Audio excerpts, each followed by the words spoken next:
All right, welcome everyone. I am Rashad Richey, president of Rolling Out, and I have with me actually a dear friend of mine whom I've known for many years, a true public servant at heart, has been a remarkable elected U.S. Senator, and he is joining us right here at Rolling Out, Senator Jon Ossoff out of the great state of Georgia. Senator Ossoff, good day, welcome.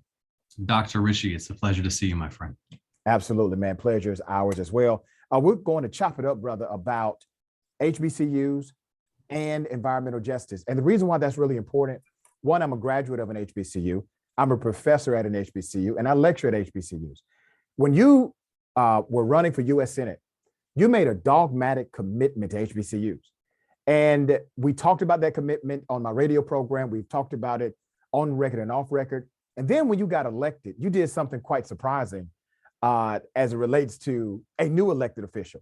You got something done immediately for HBCUs. So let's talk about the legacy of HBCUs, why it's so important to you, and what you've been able to do to secure the legacy of historically Black colleges and universities. Thank you, Rashad. And yes, during my campaign for the Senate in 2019 and 2020, I put HBCUs at the center of my education platform and built a plan to support Georgia's HBCUs and HBCUs nationwide that was informed by discussions I had with the leadership at HBCUs across the state, with faculty, with student associations, alumni associations, and the representation of the Divine Nine in Georgia. Mm-hmm. And I got very clear feedback on what was needed. Funding for facilities and facilities upgrades, funding for STEM programs, science, technology, engineering, and math. Financial aid for students were the top priorities across the board. So when I arrived in the Senate, and Georgia voters, remember, made the difference that gave Democrats the Senate majority, I sat down with Senate leadership and I said, we have to deliver for HBCUs, not just in Georgia, but across the country.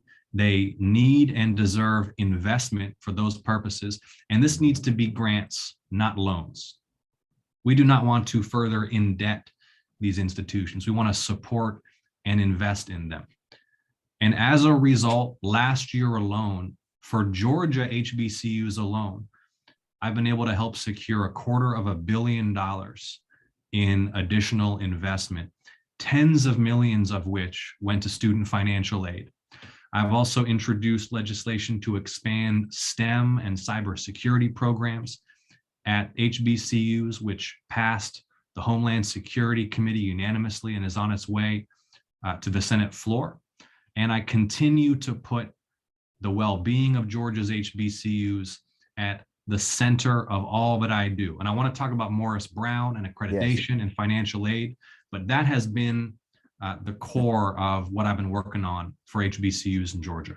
Let's talk about Morris Brown College, since you brought it up. And in a really ironic way, Senator, you're responsible for at least one of my jobs, because I'm a professor and the director of institutional advancement and corporate relations at Morris Brown College. Well, Morris Brown College, they were unaccredited for 20 years, lost their accreditation, had nothing to do with curriculum, had everything to do with mismanagement of funds by the leadership of that era. They lose their accreditation. They remain open, but unaccredited. New president gets in, Dr. Kevin James. Dr. Kevin James, he does a remarkable job at leading Morris Brown College back to accreditation, which allows for financial aid and everything else. But he had a partner in that, and his partner was you. And I never forget, I had a conversation with President James. This was during your candidacy for U.S. Senate. And he called me excited, thrilled, because you had made a direct commitment. And you said, listen, if I get elected senator, we're going to make sure Morris Brown comes back. And brother, you have delivered on that. So tell us about that journey, and why was it so important for your political platform to bring back Morris Brown College? Well, I have to give the bulk of the credit to President James. And I've been there as a supporter and a partner. It's been his vision and tireless efforts and leadership that have now brought Morris Brown back to the point where I was able to work with him and the Secretary of Education such that just a couple months ago, Morris Brown College can now, for the first time in a long time, receive federal financial aid for its student body. And that was the exact commitment that I made when I was running, that I was going to support those reaccreditation efforts and help get that federal financial aid flowing to Morris Brown students again. And, you know, as you well know, Morris Brown is a gem in our nation's HBCU systems. It's a gem for the city of Atlanta and the state of Georgia. It is a center of history and culture and enlightenment for the Black community. It is a beacon to the whole world. And it has been tragic that for the last 20 years, Morris Brown has been struggling. But restoring Morris Brown to its past glory and beyond, to new heights in terms of excellence, prestige, and opportunity. Because one of the things Morris Brown is best known for is that it has an open door policy. And it is a ladder to career opportunities, to building generational wealth, to pursuing opportunities core to its students' passions and interests. And we are on the way toward restoring Morris Brown to its full right place in the ecosystem of HBCUs. And really that reestablishment of federal financial aid for its students was a huge step. Yeah, that's the step. I mean, as far as colleges are concerned, in order to operate in this climate, you got to have access to that capital, got to have the ability for your students to get Pell Grant and other financial incentives. And I would say this about HBCUs in particular. We talk about HBCUs and all of the money needed to operate colleges. But remember, at the end of the day, these are young people, these are young scholars seeking an opportunity at a better life through education. Education is still the most attainable way to leave generational poverty. It still is to this day in the United States of America. One thing about Morris Brown College is that it actually is the most affordable, if one of the most, if not the most affordable private HBCU in America. And the goal is to make sure all students graduate with zero debt. And it's possible based on how the program is structured.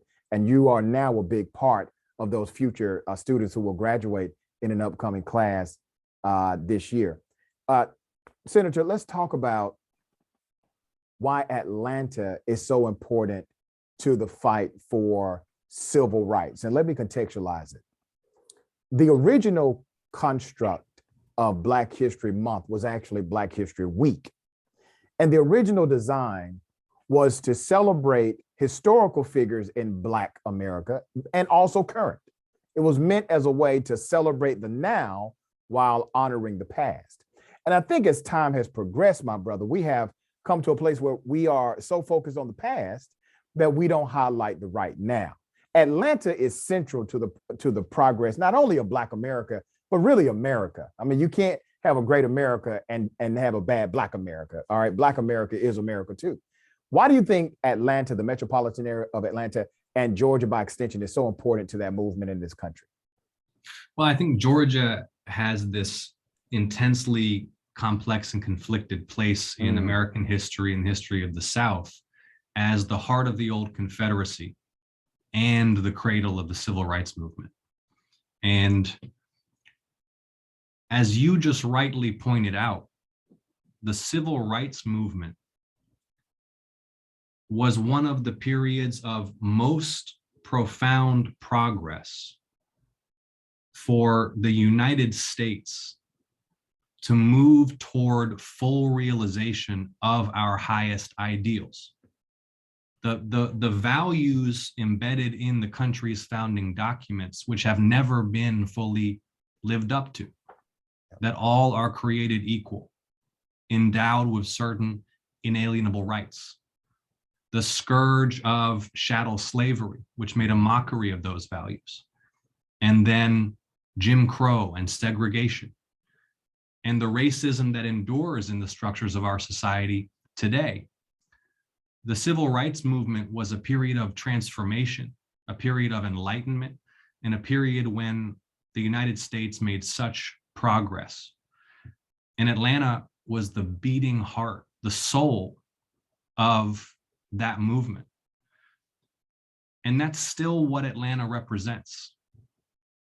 Atlanta still represents those values that I submit to you we need now more than ever to reconnect with those Kingian and indeed Gandhian values, the values of shared humanity as the basis for our mutual respect and compassion, for equality of political representation, of voting rights, of civil rights.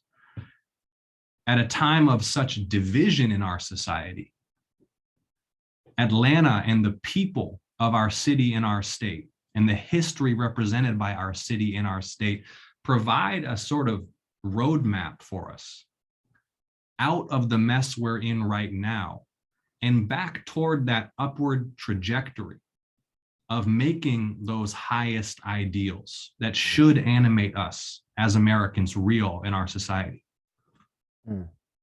Well said.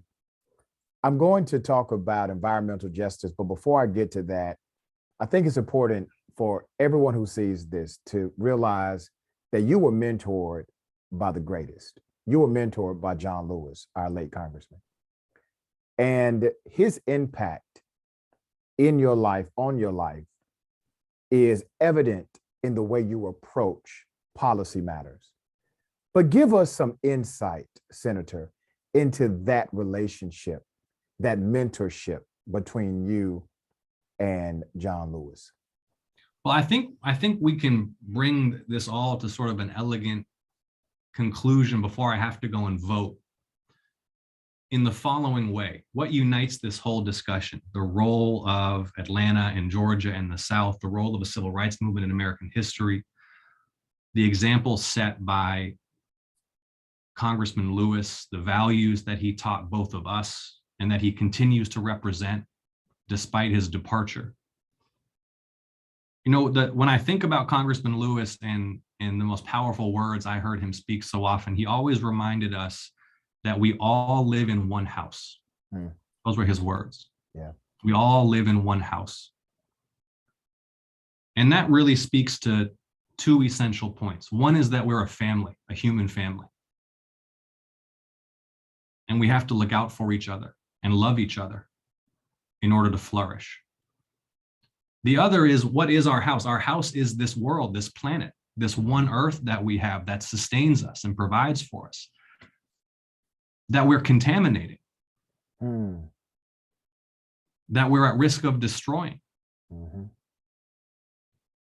And at the intersection of all that is when we're not treating each other like family, and we have haves and have-nots, people living in conditions of de facto second-class citizenship, segregation, discrimination, inequality along lines of class and race, and we corrupt our environment, it's the least of these and the marginalized and those without wealth and power who suffer the worst effects in terms of their health, their exposure to pollution.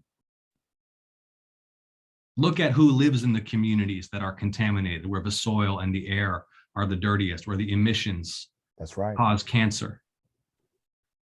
And of course, it is those without resources. It's minority communities.